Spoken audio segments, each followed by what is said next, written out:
চক্রবর্তী ভিন রাজ্যে বাঙালিদের উপর অত্যাচারের অভিযোগ উড়িয়ে দিলেন। একদম মিথ্যে কথা, সরাসরি মিথ্যে কথা। কোনো বাঙালিকে মারা হচ্ছে না। একদম মিথ্যে কথা, সরাসরি মিথ্যে কথা। কোন বাঙালিদের মারা হচ্ছে সেটা বলুন।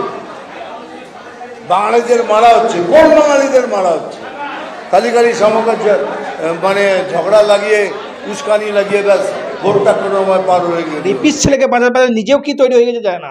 ওখানে জুতো খুলে মারুন, প্রথম কথা বলছি। আর যদি হিম্মত থাকে তো বলুন সুজয় মণ্ডল এক্স কমান্ডে এই কথা বলেছে আমার নামে মানহানি কেস করবে, তোকে দেখি। মিঠুন চক্রবর্তীকে তো প্রথমে পেন্দিয়ে প বানানো উচিত, কারণ বাঙালিকে, ওকে বাঙালি হিসাবে গর্ব করতাম। উনি একজন ভালো অভিনেতা, কিন্তু উনি রাজনীতিবিদ হিসাবে রাজনীতির এত নিজের ছেলেকে বাঁচাবার জন্য এত নিচে নেমে গিয়েছে যে বাঙালিদের বদনাম করছে। যেখানে প্রেস কনফারেন্সে বলছে সেখানে কি বাঙালিরা ছিল না? ওকে তো প্রথমে জুতো ছুঁড়ে মারতে হতো প্রথম, তবে ওর শিক্ষা হতো। কারণ বাঙালিদেরকে বদনাম করতে এসছে আজকে, বাঙালি মারা হয়নি, এ হয়নি। তো এইসব যে বড় বড় ভিডিওতে মানে সোশ্যাল মিডিয়াতে ভাইরাল হচ্ছে এবং পুলিশের যে এফআইআর হচ্ছে, পুলিশ যে বাইরে পাঠিয়ে আসে, এগুলো কি ঢং পাচালি নাকি? তুমি বিজেপির হয়ে করতে পারলে নিজের ছেলেকে বাঁচাত রেপিস ছেলেকে বাঁচাতে পারলে নিজেও কি তৈরি হয়ে গেছে যায় না। ওকে তো জুতো খুলে মারুন, প্রথম কথা বলছি। আর যদি হিম্মত থাকে তো বলুন সুজয় মণ্ডল এক্স কমান্ডে এই কথা বলেছে আমার নামে মানহানি কেস করবে, তোকে দেখিয়ে দেবো। আর সর্বপ্রথম তারপরে বলি, দেখুন মিঠুন চক্রবর্তী আগে জানতাম, যখন আমি ডিফেন্সে সার্ভিস করতাম তখন উনি এমপি ছিল। কিসের এমপি? তৃণমূলের এমপি ছিল।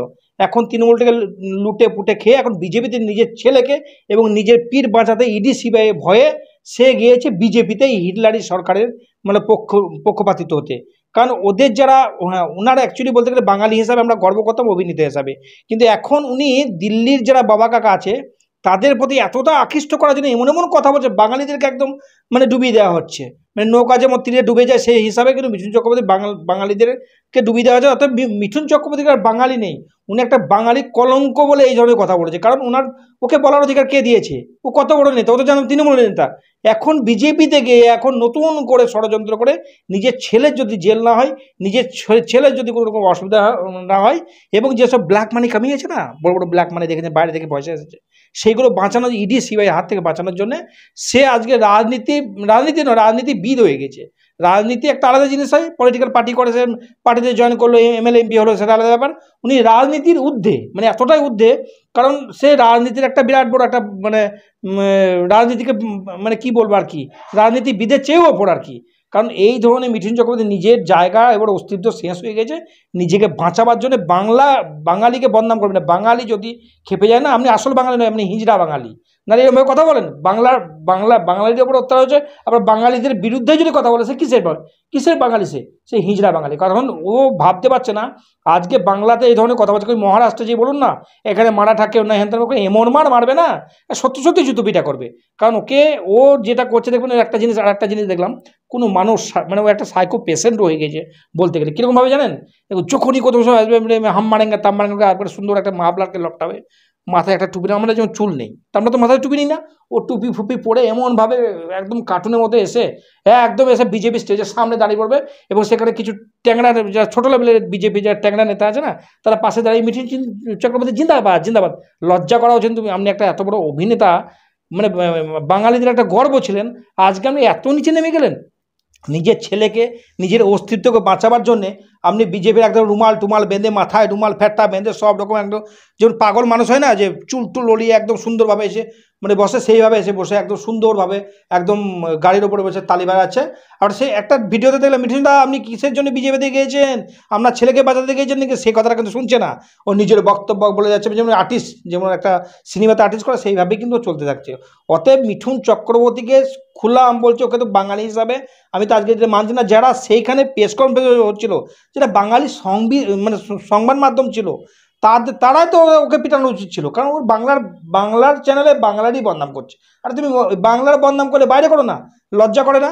কারণ নিজের ছেলেকে বাঁচাবার জন্য নিজের অস্তিত্ব এতটা নিচে নামবেন মিঠুন চক্রবর্তী, এত বড় একটা অভিনেতা হিসাবে সত্যি সম্মানীয় ব্যক্তি, কিন্তু আজকে এত নিচে নেমে গেছে। মিঠুন চক্রবর্তী মানে মানুষ হাসছে। গ্রামে গেলে মিঠুন চক্রবর্তীর ছিল প্রচুর মানুষ দেখতে ভিড় করতো, এখন কী করছে, চলুন আসুন কার্টুন এসছে, ঠান্ডা মানে গরমে ঠান্ডা রুমাল বেঁধে চলে এসছে, সেই রকম পরিস্থিতি। অর্থাৎ মিঠুন চক্রবর্তীকে অবিলম্বে মানে বাঙালি থেকে বহিষ্কার করা উচিত।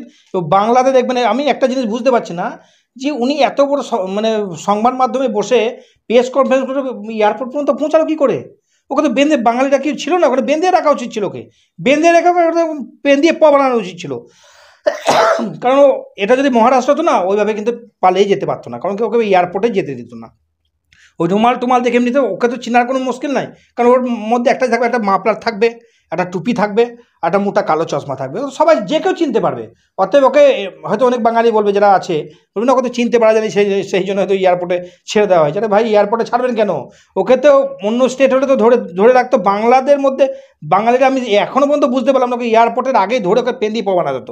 ও বাংলার খাচ্ছে, বাংলা থেকে মানুষ হয়েছে, বাংলা থেকে আর্টিস্ট তৈরি হয়েছে, বাংলা থেকে তৃণমূলের হয়ে এমপি হয়েছে, রাজ্যসভার এমপি ছিল, আবার বাংলাকেই বদনাম কুলুষিত করছে। অতএব মিঠুন চক্রবর্তীকে আমি বলতে চাই, বাংলাকে কুলুষিত বঞ্চিত করা যাবে না। বাংলার মানুষ যথেষ্ট সজাগ সচেতন এবং বাংলার মানুষ প্রচণ্ড বুদ্ধিমান। অতএব আপনার মতো এইরকম মতলব চুরি পড়া বাংলার মানুষ নয়। বাংলার মানুষের মধ্যে একটা ঐতিহ্য আছে, একটা সংস্কার আছে, আছে।